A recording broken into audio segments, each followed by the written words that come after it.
Welcome to This Week in Sim Racing, May 6th, 2011 edition. I'm Tom Hackey. And I'm Sean Cole.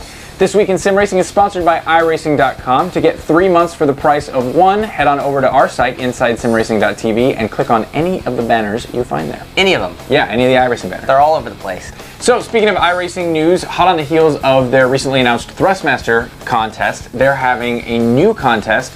This time, not a driving contest. No? No, it's the paint scheme contest. Okay. Yes. So basically, you have till May 25th to enter a design for the new nationwide car that they're putting out. So you're going to download a template. This isn't their pre-existing paint scheme. Right. Yeah, you're going to download a template and design this in Photoshop or another photo editing software. Okay. And design a livery that best reflects iRacing 2.0. Okay. And if you win, that paint scheme will be run on the Junior Motorsports Dale Earnhardt Jr.'s car. Right.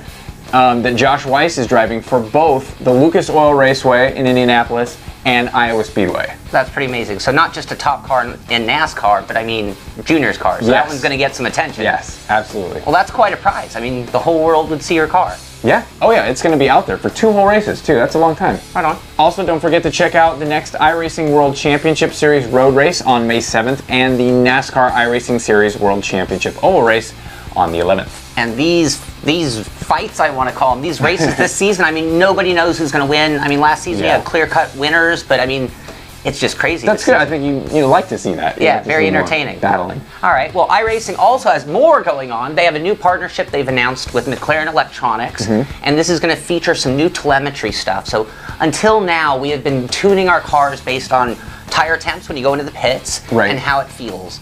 And now for those engineer types, the guys who understand the real hardcore numbers of racing, you're going to see everything. The way your suspension is moving, you're going to see, what your live tire temps are, and you're going to be able to tune your car. I mean, this is what the guys in Formula 1 and NASCAR are using to tune their cars. Yeah. I mean, it's not just by feel, it's what does the computer say. Yeah, absolutely. Your steering input, your throttle input, your brake input, that can also help the driver, too, evaluate his performance. Absolutely. So. And rounding out the main iRacing news, we have some exclusive screenshots of what's currently in progress over in Boston, like the Ford GT, the HPD LMP2, Iowa Speedway, Oulton Park, Mossport, and Suzuka.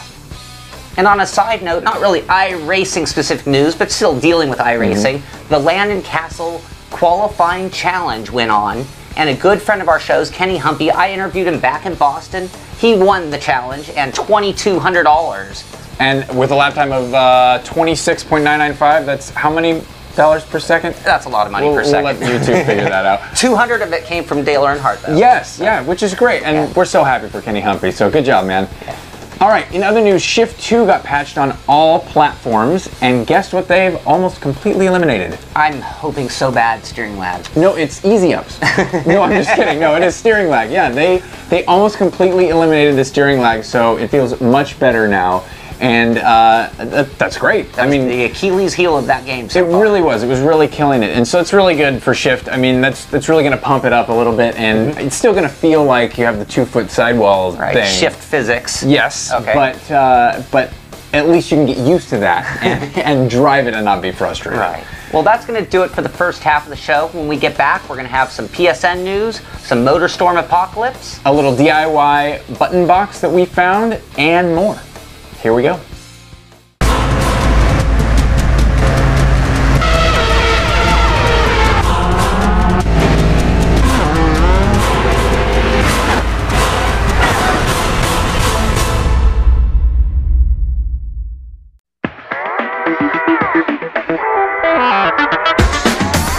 GamePod, the ultimate race rig for those serious about sim racing, puts you in the driver's seat with all the controls at your fingertips.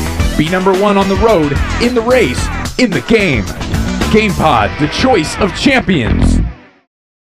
Welcome back. And if you've been wondering why the PlayStation Network was down, it's because some hackers breached security and stole lots of data, including logins and passwords. And it's best for you to change any password that matched your PSN password because they have your name, password, and address. Supposedly they don't have your credit card information, but I would go ahead and check your bank statement just to be on the safe side. Yeah, absolutely.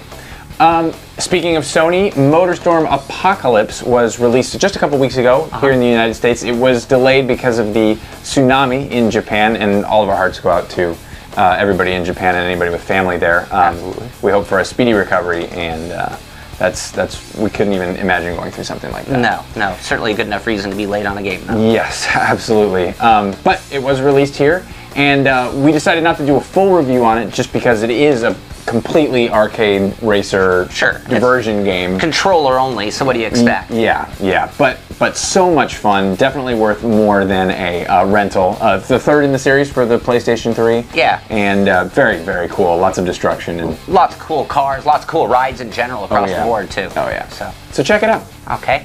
Darren actually found one of the coolest DIY projects I've seen in a long time. And there are two things that make it really cool. Number one, it's very cheap. It's $35, so it's affordable. Can't beat that. And number two, how versatile it is. You can do just about anything. But he found this at bsimracing.com while doing his daily browsing. And this DIY button box is made by Fernando Burke. And Fernando has no prior electronics knowledge. He was able to track down all of the parts and build this display and button box.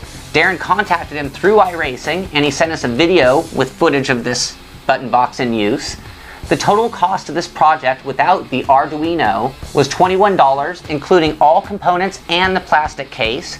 You'll find the Arduino for as little as $10 on eBay. And if you didn't know what an Arduino is, which I totally understand because I didn't know what an Arduino was, an Arduino is an open source electronics prototyping platform based on flexible, easy to use hardware and software. It's intended for artists, designers, hobbyists, and anyone interested in creating interactive objects or environments. Yeah. Or a button box. Fernando has released the plans and schematics for this, and we put a link to it in the comments box for this video to the original story at bsimracing.com. That's really cool. I love seeing Arduino platforms and stuff like that in use in all sorts of different ways. And again, just the flexibility when you get in on that level. Yeah, great development platform. So in closing, we're going to E3 soon. Yes. And we have a big list of what we know we're going to be seeing. It is an endless list of things that we're going to be seeing. Yes, it's going to be a big year at E3. Yeah, but it's a really cool list. Let's give you a little preview of what we're going to be seeing. We know for sure Codemasters will have F1 2011. EA will be there with Need for Speed The Run, which is kind of a surprise announcement. Out of nowhere. Oh, look what you've got. Just when you thought they were done. Yeah. iRacing is going to be there with iRacing 2.0, of course. Microsoft in Turn 10 will have Forza Motorsport 4. Ubisoft has Driver San Francisco and Trackmania 2 Canyon. And we think Milestone and Blackbeam will be on hand with WRC 11 and hopefully the new motocross title. And more things keep showing up, or at least things that we hear about that are going to be there, so that list is going to continue to grow as E3 gets nearer. Yeah.